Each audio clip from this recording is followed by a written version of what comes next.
빠져나가고 거기다가 이 사람들이 볕단으로다가 쭉 이제 쌓아놓고 그 뒤에다가 이 작은 흙으로 쌓아놓고 그 뒤로 숨어 있었던 거죠. 불빛이 일체 나가지 않게. 그런 과정에서 전봉준이 한 50명 정도 보부상을 투입을 해요. 이 사람들은 농민군인데 무장이라고 하는 무장현의 출신의 보부상이라고 이제 위장을 시키는 거지. 네. 위장을 시켜가지고 이 사람들이 이제 가.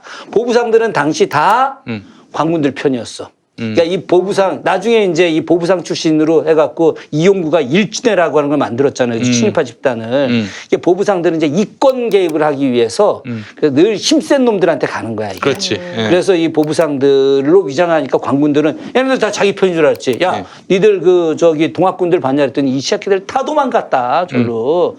이 새끼들 완전히 오합지졸이고 다 도망갔고 이 근처에 있지도 않다. 놈들 허접한 놈들이다 하니까 관군들이 이 보부상들로 위장된 전봉준의 부하들 말을 믿은 거죠. 이놈들이 싹 또 아이고 우리가 그렇지 않아도 술 좀 있는데 술 좀 드시려고 한 거지. 술을 착 꺼내놓고 대박. 나가서 갑자기 소를 잡아와요. 싸우다가 술 마셔.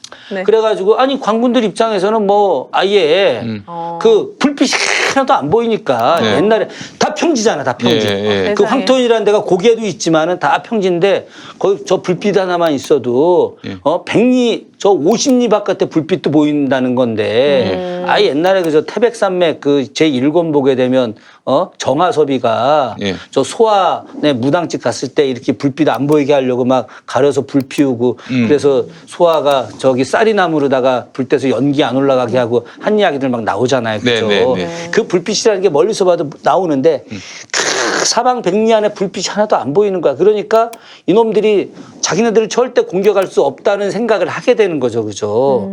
그래서 이 관군들이 거기서 소도 잡았겠다, 술도 먹었겠다, 자기네들은 대포도 있고 총도 있고 동학군들 이 새끼들은 뭐 근처도 없겠다. 오합지졸이고. 그래서 술을 엄청 퍼먹은 거야. 네. 퍼먹어 거기 애들이 다 퍼먹고 다 뻗은 거죠. 2,000명이. 예. 그렇지.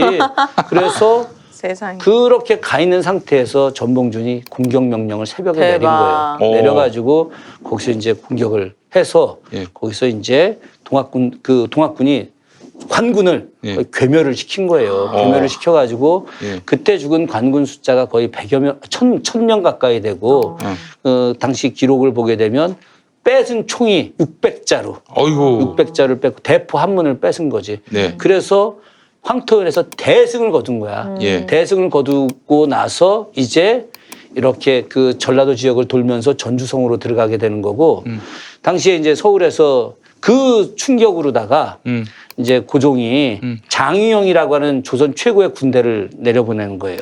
그게 그 장의영의 대장이 홍계운. 옛날에 이제 이모군란 때 저기 민비 그 장호원으로 데려갔던 그 홍계운 예. 장충단의 주인공. 예. 그 서울에 가면은 저 동대문 그 운동장 옆에 장충단이라고 있잖아요. 장충단이 홍계운을 기리기 위해서 만든 그 사당이거든 그게. 단이고. 그 옆에 장충체육관이 있고. 장충체육관 그렇지. 그 앞에 그 장충동 족발집 있고. 그 장충이 바로 홍계운을 말하는 거예요. 이게. 아, 그렇군요. 예. 근데 예. 어쨌든 홍계운이 장의영 군대를 들고 내려오는데 근데 원체 이 소문이 전봉준은 이제 뭐 보통 사람이 아니다. 아. 그리고 농민군이 이제 뭐 어마어마하게 늘어났다. 그래서 장의영 군대가 중간에다 도망을 가, 이 새끼들이.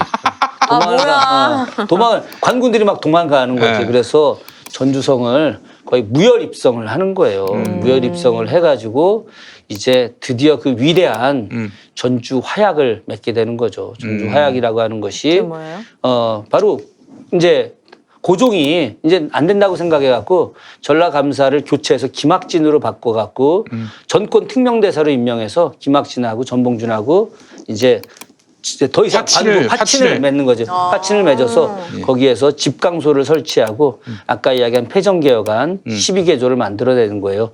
그 백정들이 쓰는 백정립 이런 거 다 없애버리고 그 공사천 노비 다 없애버리고 우와. 여자들 그 청산가부 제가 허용하고 그리고 탐관오리를 다 몰아내고 잘못된 세금들 다 그런 거 다 우와. 없애버리고 그리고 지벌 그 문벌 다 타파하고 이야. 이런 내용이 그 패정개혁안 12개 전라감사 그 관영 안에서. 아니지 조선 전체가 이제 그렇게 진짜? 하겠다. 그렇지. 혁명이네 그럼. 혁명이지. 혁명이네. 그래서 이 집강을 설치를 집강이라고 하는 것이 오늘로 치게 되면 지방자치제도나 마찬가지인 거예요. 그래서 전라도 지역에 나주를 제외하고 다 설치가 됐고 그리고 충청도 반, 경상도 막 이렇게 해서 전국적으로 퍼져나가는 네. 이런 일들이 있다가 네. 이제 그 고종의 무능으로다가 예.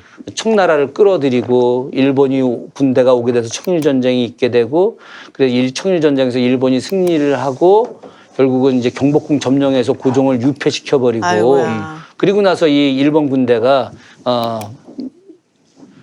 동학군 2차 봉기한 일본군을 몰아내기 위해서 출전하는 동학군을 공주 우금치 아래서 게들링 기관총으로다가 이제 레닌 기관총이 뭐냐면은 이렇게 이렇게 돌리는 돌리면은 거. 다다다다다다다 그걸로 총이 날라오는 죽였어요? 그렇지. 그렇죠. 그러니까 한 발 쏘고 이게 아니라 다다다다다다다 그러니까 쏘니까 기관총이겠죠, PD님. 저도 기관총 정도는 알거든요. 기관총을 아십니까? 아, 저 다다다다다. 아이고 죄송합니다. 아, 이걸 정말? 몰랐네요 제가. 그래서 죽은 거예요? 예, 그렇게 해서 어쨌든 동학전쟁이 마무리되지만은 중요한 거는 근데 그 이후로 집강소가 없어지거나 집강소가 그래서 폐지됐지. 아이고. 폐지돼서 지금 원평이라고 하는데 당시 집강소로 사용하던 건물이 하나 남아 있어요. 예, 남아 있는데 저는 이제 왜 이게 동학농민혁명이냐. 동학농민혁명이라고 하는 것이 민이 주체가 돼서 새로운 시대를 만들었잖아요. 그죠? 맞아요. 그래서 신분제도를 일단 철폐하는 것들 맞아요. 그것을 합의하고 대단하네요, 그죠? 진짜. 여성들에 대한 우대를 이야기하고 천민들에 대한 새로운 제도 개선도 이루어지고 그리고 우리가 이야기하는 학연, 지연, 혈연 이런 것들을 완전히 없애서 새로운 백성의 나라를 만들겠다라고 한 것들 이런 것들이 바로 동학농민혁명이라고 평가될 수 있는 거죠. 만약에 청나라를 고종이 부르지 않았다면은 그 동학혁명의 가치는 계속 계승될 수가 있었겠네요. 저는 뭐 엄청나게 발전됐을 거라고 보는 우리나라가 가장 먼저 민주공화국을 이룰 수 있는 토대를 만들었다고 아니 이미 생각해요. 1894년에 예. 백성들이 직접 자기 지역을 행정으로 담당하는 사람을 직접 뽑은 거야. 그게 집강이야. 그래서 고을 수령이 오늘로 치게 되면 부시장 부군수 역할을 한 거예요. 당시에.